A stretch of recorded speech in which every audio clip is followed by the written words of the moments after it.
Hi అండి, నేను తులసి.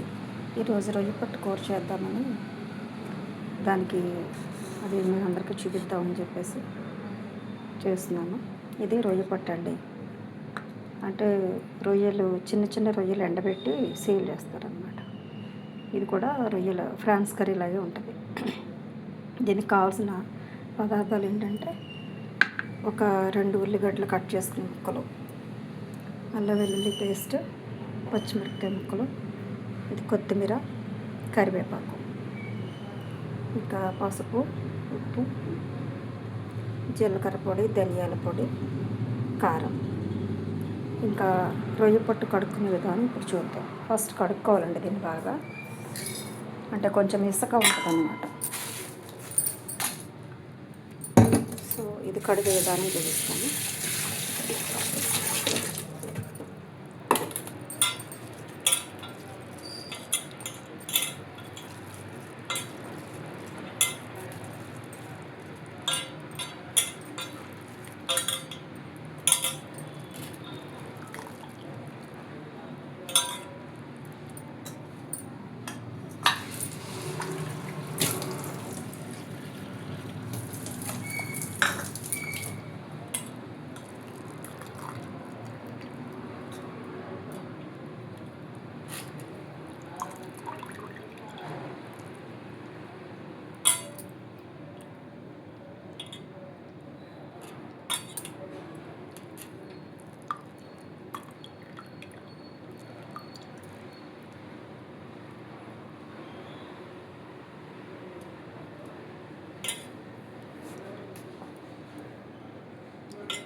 ఇట్లా 2-3 సార్లు కడుక్కోవాలండి. కడుక్కుంటే దాంట్లో ఇసుకంతా వచ్చేస్తాం అన్నమాట.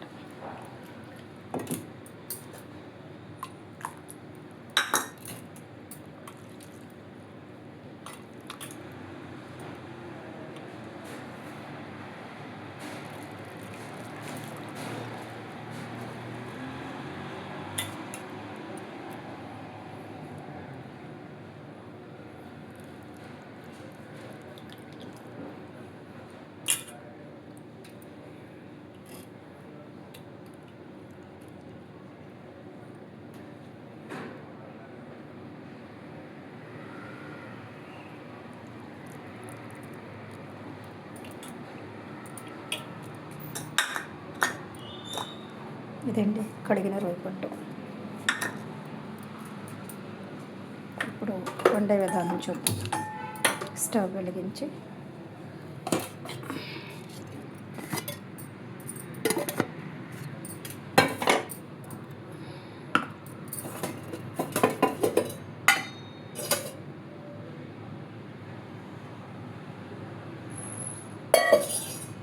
ఒక 2 స్పూన్లు తగినంత ఆయిల్,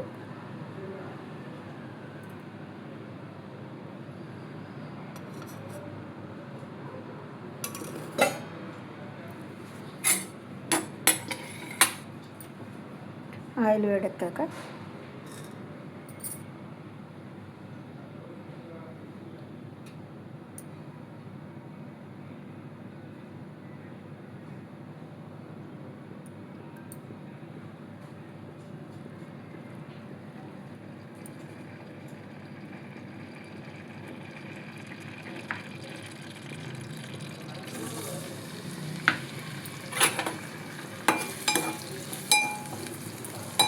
ఉల్లిపాయ ముక్కలు వేసుకొని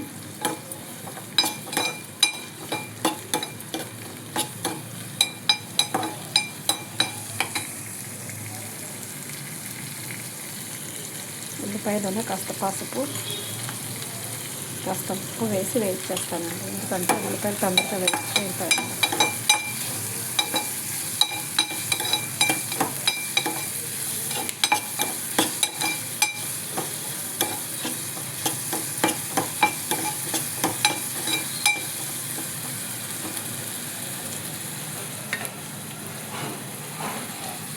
ఒక్క నిమిషం ఉల్లిపాయలు మూత పెడితే కాస్త తొందరగా మగ్గిపోతాయండి. యాక్చువల్లీ ఇవి వేయించేలోపు ఒకసారి కొంచెం చెప్తాను. మా ఊరు రాజమండ్రి అండి, పుట్టింది పెరిగింది అంతా రాజమండ్రి. సో ఉభయ గోదావరి జిల్లా వాళ్ళకి రొయ్యి పట్టు అంటే తెలిసే ఉంటుంది చాలా వరకు. ఈ చిన్న చిన్న రొయ్యల్ని ఎండబెట్టి, బాగా చిన్న చిన్న రొయ్యలు అనమాట, వాటిని ఎండబెట్టి అవి సేల్ చేస్తారండి. ఇవేంటంటే ఫ్రాన్స్ కూరలాగే ఉంటుంది, ఇది కూడా అదే కర్రీలో అదే టేస్ట్ ఉంటుంది.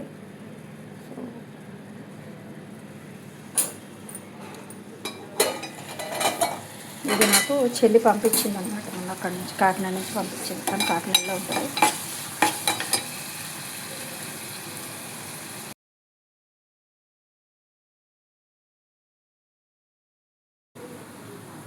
ఇప్పుడు ఉల్లిపాయలు బ్రౌన్ కలర్లోకి వచ్చేయండి. బాగా వేయిన తర్వాత అల్లం వెల్లుల్లిపాయ ముద్ద వేయాలన్నమాట. కొంచెం అల్లం వెల్లుల్లిపాయ పచ్చివాసన పోయేంత వరకు వేయించాలి.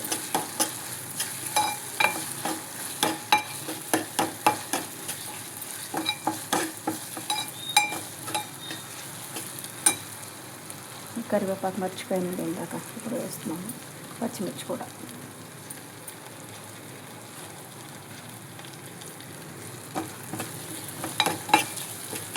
ఇప్పుడు వేసుకున్నా పర్వాలేదు, కొంచెం ఎక్కువ సరిపోతుంది.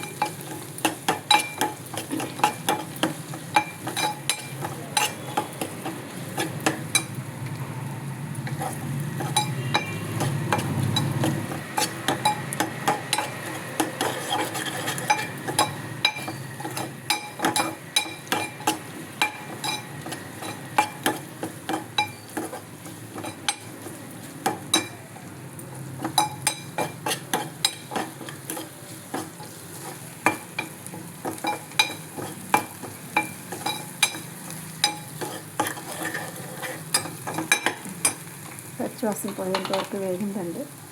ఇప్పుడు దీంట్లో కొంచెం ఒక స్పూన్ ధనియాల పొడి, ఒక స్పూన్ జీలకర్ర పొడి వేసి కొంచెం కలిపి,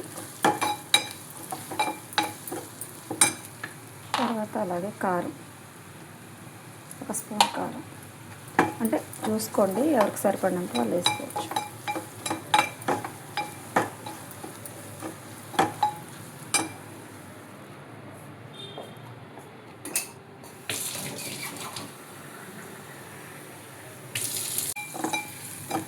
కారం కొంచెం వేగిన తర్వాత రొయ్యి పొట్టు వేసేసి కొంచెం వేగనిచ్చి,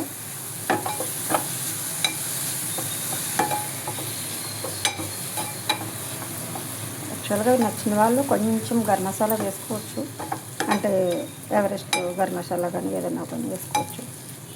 నేనైతే వేయడం లేదండి. తర్వాత వాటర్ పోసేయడం, కొంచెం వేగించిన తర్వాత ఒక 2 minutes వాటర్ పోసేయడం. వాటర్ కూడా కొంచెం వేసుకోవాలండి, రొయ్యి పొట్టు ఎక్కువగా పెద్దగా ఉడకక్కర్లేదు కదా.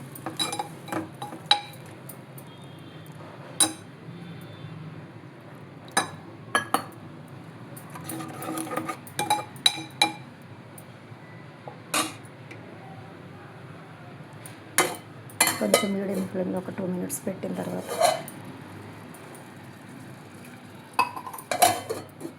మూత పెట్టి కొంచెం ఉడికించిన తర్వాత నీరు ఎగిరే వరకు ఉడికించాలి.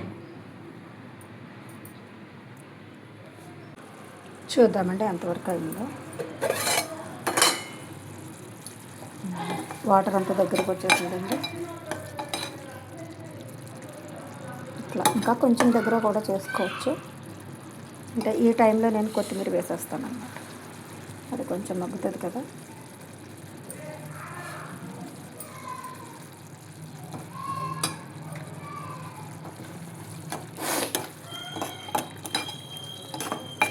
ఇంతేనండి, ఇప్పుడు రొయ్యి పట్టు కర్రీ రెడీ.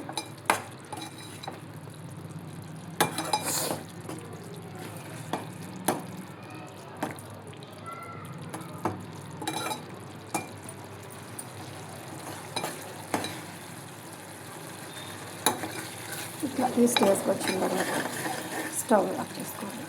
అంటే నూనె కొంచెం తేవాలన్నమాట. అట్లా నూనె తేలి అట్లా చిల్లుల్లో ఉడుకుతూ ఉంటే అయిపోయినట్టే.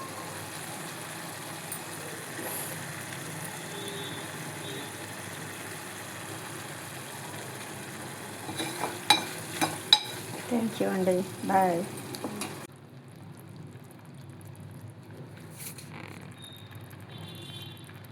ఇదండి రొయ్య పొట్టు కర్రీ.